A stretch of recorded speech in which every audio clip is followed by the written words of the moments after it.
किस विषय पर आपने जो है अनुवाद किया है, कौन कौन से सब्जेक्ट?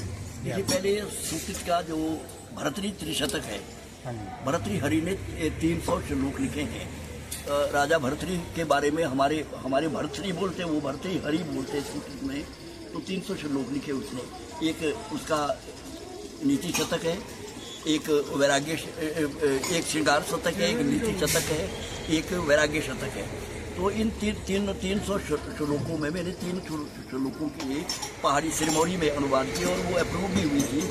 पराशर जी के ज़माने में 80-20 के बीच वो अकादमी ने प्रकाशित की। और आपको बता दूं कि वैद्य सूरज सिंह जी ने इसको क्या कहते हैं, उसकी गलतियाँ भी सुधारी थी। और फिर साथ में वैद्य सूरज सिंह जी ने भी त्रिशतक लिखा है, लेकिन उनके जो 300 श्लोक है वो उन छंदों और उन अलंकारों के अनुरूप है जो हमारी संस्कृत में है। मैंने ऐसा नहीं, मैंने तो अपनी प्रभाव से लिखा है, तो वो एक वो प्रकाशित है। मैं छाप सरकारी ऐसा है नहीं। और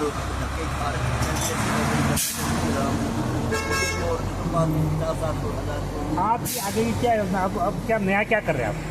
अभी जो फिर गीता का अनुवाद किया है, गीता के 18 अध्याय का वो प्रेस में है भी। वो क्या कहते हैं, जब मैं विदेश में गया तो विदेश में जाकर के मैंने 1-1.5 महीना लगा करके वहाँ कुदरती इधर को ध्यान आया। और गीता भी सर्वपल्ली डॉक्टर राधाकृष्णन की गीता है, उन्होंने शोध किया है।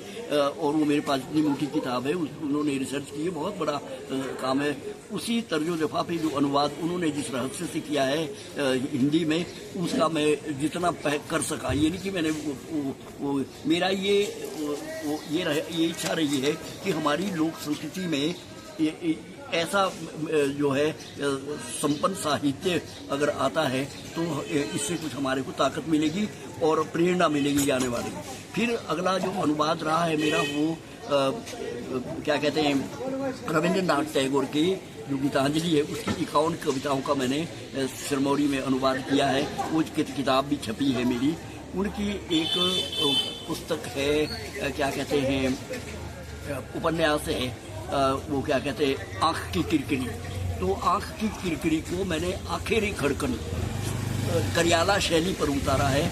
करियाला की जो तर्जो दफा है उससे वो एक नया, उसको मंचन भी दिया है, उसको वो क्या कहते हैं, वो मंच से भी प्रस्तुत किया और भाषा विभाग ने वो किया है। तो इसी तरह से जो मेरा अब अनुवाद चल रहा है वो है 4 वेदों का है। मुझे अचानक एक डॉक्टर हरदयाल है, कोई राइटर, 4 वेदों की 4 पुस्तकें, छोटी छोटी पुस्तकें, उसमें ये रहस्य है कि उस विद्वान ने एक लाइन में वो क्या कहते हैं, उस क्या कहते हैं, जो उस पुस्तक की जो क्या है छंद वगैरह थे ना जी, एक लाइन में उसका अनुवाद के लिए ये करेंगे। मैं कुल्लू गया, ये भी बता देना चाहता हूँ। कुल्लू में एक माता जी है, क्या कहते हैं, व्यास के किनारे, उनका एक बहुत बड़ा वो है। तो उनके अचानक वहाँ गया, मैं एक शादी में गया था। जब वहाँ गया तो उनको पता लगा कि कोई पद्मश्री इनके बीच है शादी वालों को, जो वो बुला लिया, मेरे को ऑनर किया। मैंने उनके वो था, क्या कहते हैं, लाइब्रेरी है, वहाँ से पुस्तक देखनी शुरू की। तो उन्होंने बताया उनको, माता जी को भी ऐसे वो है। फिर मैंने देखा वो 4 पुस्तकें हैं, वो क्या कहते हैं, ये 4 वेदों की एक लाइन में वो एक पूरे श्लोक का। आपने अभी कहा था कि आपने जो नौकरी छोड़ दी, तो क्या वजह रही इसकी? नौकरी इसलिए छोड़ी, मैं नौकरी में भी अवार्ड रहा हूँ। मुझे क्या कहते हैं, डायरेक्टर एजुकेशन है, बेस्ट टीचर का के लिए भी, क्योंकि बहुत बड़ा वो पहचान होती रही। और वो लालच में छोड़ दी, वो इसलिए छोड़ दी कि मैं भी राजनीति में कूद गया। जैसे ये तो कूदे ना बाद में, वो क्या कहते हैं, कमा करके, खूब पैसा कमा करके मैंने ठोका ऐसे ही। ये थे छोटे छोटे, ये सबसे छोटा था, ये भी पढ़ता था। राजनीति में कितने सफल नेता रहे आप? राजनीति में कितने सफल रहे आप राजनीति में? हाँ जी। तो अब देखिए, मैंने 76 में छोड़ी है नौकरी, इमरजेंसी टाइम में। वजह ये भी रही है कि जालम सिंह जी का प्रहार मेरे ऊपर पड़ा।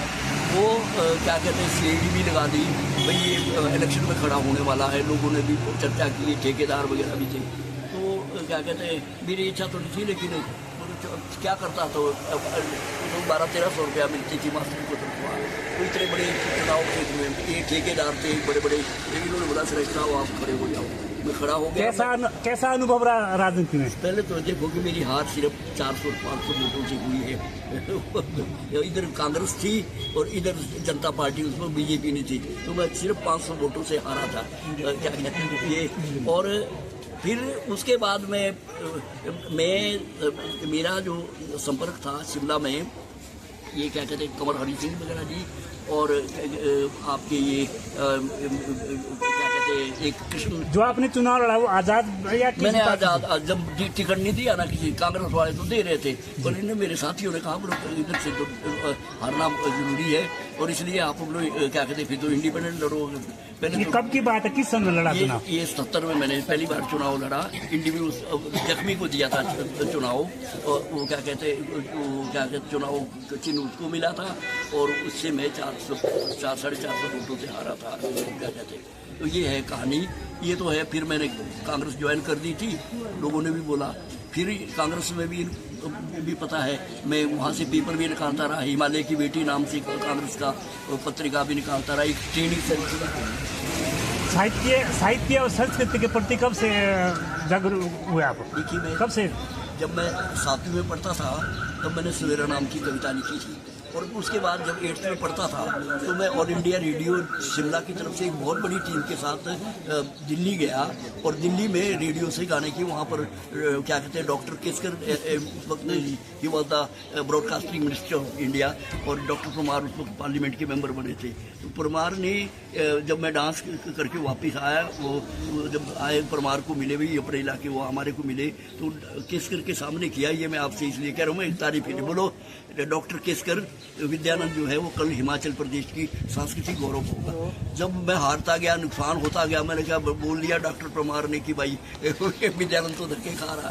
फिर इन्होंने पता नहीं कैसे कैसे बच्चों ने, वो तो भगवान की ऊपर थोड़ी जगह जमीन थी मेरे पास। आज की तारीख में हमारी जो संस्कृति है इसकी क्या दशा है और इसमें क्या सुधार की गुंजाइश है? देखिए, अगर मैं आपके पास सीधे शब्दों में कहूँ, जो दशा यहाँ पर सभी दलों के कार्यकर्ताओं की है, जो सिर्फ कुर्सी के लिए दौड़ रहे हैं और आपस में लड़ाई करते हैं, और वो ईमानदारी और वो इसके छलावा करके एक दूसरे को बदनाम करने की कोशिश करते हैं, जो दशा उसकी है वो हमारी संस्कृति इससे भी बदतर होगी। क्यों कि हमारी संस्कृति विलुप्त होती जा रही है। इधर को कोई हम बिल्कुल पहचानते, ये नौजवान लोग पहचान हमने इसका कारण क्या जो संस्कृति विलुप्त हो रही है? इसका कारण सबसे बड़ा काम तो जो फिल्मी जो इदारे हैं, ये जो पहला पर्दा है, ये इसको सर्वनाश कर रहा है। हमारा लोग जो है, हमारी महिलाएं ये प्लाजो पहन करके निकलती है, हमारा नग्नता है। मैं विदेशों में भी गया तो क्या कहते हैं, जब वहाँ देखा तो वो तो हमारे पीछे एक विदेश में जब बुल्गारिया गया तो वहाँ की जो डायरेक्टर थी, क्या कहते हैं वहाँ की डायरेक्टर थी, उससे मुलाकात हुई। तो अचानक उन्होंने बोला भी सरेख साहब ने बुल्गारिया पे किसी लड़की पे गीत लिखा है, बुल्गारिये बुल्गारिये तेरे शाबर है बाओ, ताई देखिए दाढ़ी है रोए ना समा, हंसने लगे सारे। बोलो आप लिखते भी है, उसको हिंदी समझती थी। मैं कहते वो साड़ी पहन के आती थी। कहते देखिए मैंने वृंदावन गोकुल में सूरदास पर पीएचडी की। मैं बार बार उसको देखता रहा, देखो ये बाहर के लोग तो हमारी यहाँ की संस्कृति को उभारने के लिए ये कर रहे हैं, और हम लोग इनके पीछे भाग रहे हैं। वो हमारा देश जो है, क्या कहते हैं, आप संगीत के बड़े ज्ञाता है, तो आज हमारा संगीत किधर जा रहा है, किस दिशा में? संगीत सारा जितना चाहे फिल्मों का है वो सारा नष्ट होता जा रहा है।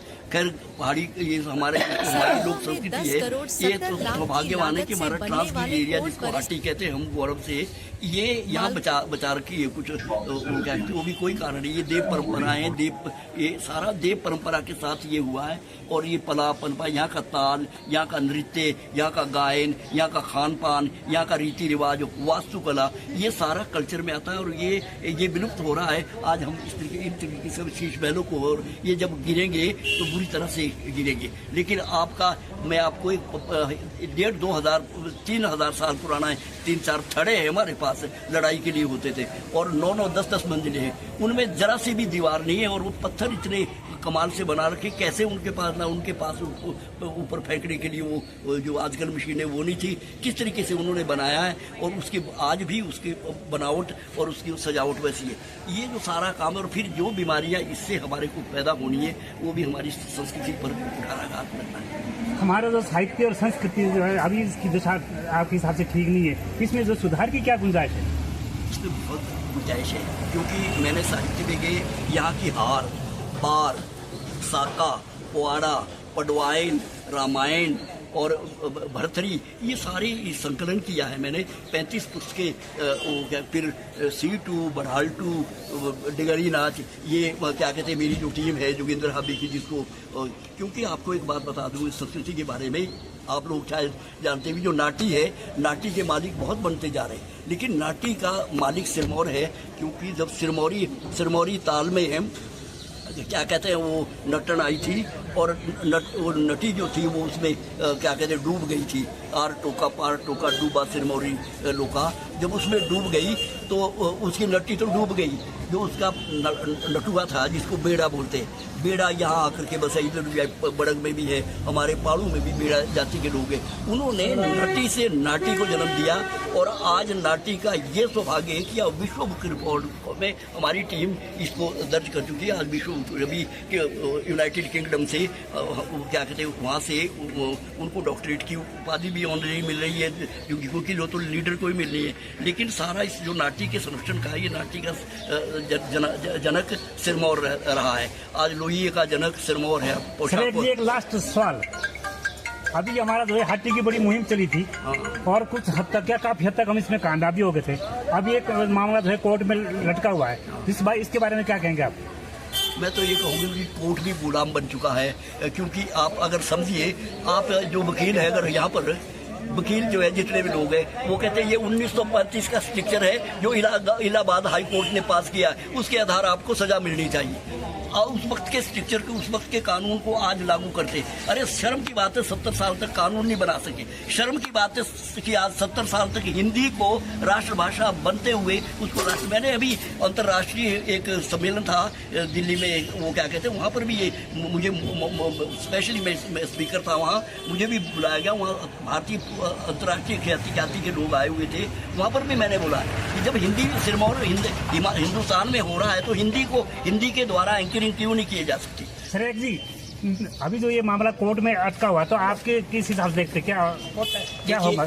एक ना एक दिन ये सच्चाई तो सामने आएगी। जो लोग इसका विरोध कर रहे हैं, चाहे वो हमारे हरिजन लोग हैं या चाहे कोई और लोग हैं, जो विरोध कर रहे हैं वो एक क्या कहते हैं कड़वा घूंट है उनके लिए, उनको, क्योंकि उनको नहीं पता कि इस हाटी, यहाँ का हाटी समुदाय बनने से, तो बड़ा मेहनत करी है लोगों ने, हाटी इलाका बनने से यहाँ की डेवलपमेंट तिगुनी चढ़। अगर ये मेलाराम जी यहाँ पर बैठे ये जानते हैं, जो कलाकार, यहाँ मैं कलाकार की बात करूँ, जिस कलाकार को यहाँ 5 रुपए मिलते हैं, वहाँ के कलाकार को इसके 3 गुना ज़्यादा मिलते हैं। जिस डेवलपमेंट के लिए यहाँ 10 रुपया खर्च होता है, वहाँ से 30-40 रुपया वहाँ पर खर्च होता है। स्कूल के बच्चों को अगर उनको खाने के लिए टूर्नामेंट में 40 रुपया यहाँ इनको ओपन में मिलता है, जो बाकी जनरल में है, और हाटी जो क्या कहते हैं जनजाति है उनको 3 गुना 150 रुपया मिलता है। ये नहीं पता, वो उनके बच्चों को नहीं मिलना था, तो इसलिए ये गलती कर रहे हैं। अगर याद हो जाए, आज ये तरस रहे, कुपी वाले तरस रहे, दूसरे जो हमारे अटैच वो लोग कहते हैं कि भाई हाटी हम भी बनना चाहते थे, और हमने अपने हाथ पर बने हुए काम को पुराना माना है। आपकी उम्र लगभग मेरे हिसाब से 90 पार है, तो आपकी सेहत का राज क्या है?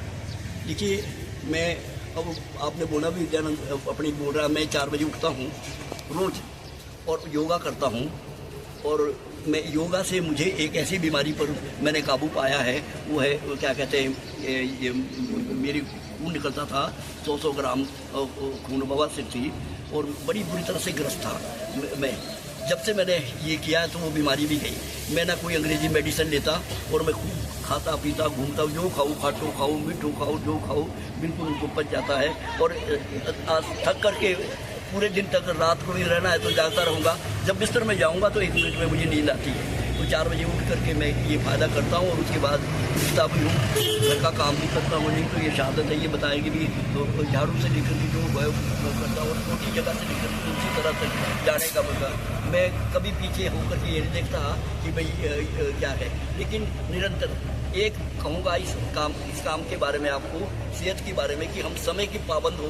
अगर समय को हम क्या कहते हैं, समय पर काम करें और समय का सदुपयोग करें। इस वक्त आपके सामने आए हुए तो हम समय में अपनी बात कहना चाहेंगे आपसे, आपकी भी सुनना चाहेंगे, तो ये हमारा कर्तव्य बने। अगर समय वो कहते हैं time leads but memory remain, time बीत जाता है। अभी इतने देर आप बैठे हुए, इतना आपकी ज़िंदगी से, सबकी ज़िंदगी से माइनस हो गया टाइम, मेरी ज़िंदगी से भी कहाँ से लाओ जरा, वापिस आएगा ये। हम तो जा रहे हैं मृत्यु की तरफ, उसके बावजूद हम ना आते अभी। अब पूछते हैं आप पूछते हैं महाराज जी क्या हाल है, महाराज समय काट रहे हैं, और जैसे जैसे समय काटने के लिए बड़ा वो लग रहा है, वो ऐसा भला आदमी भी ये बोल रहा है, तो ये है। ठीक है जी, बहुत बहुत धन्यवाद, आपने अपना कीमती समय दिया।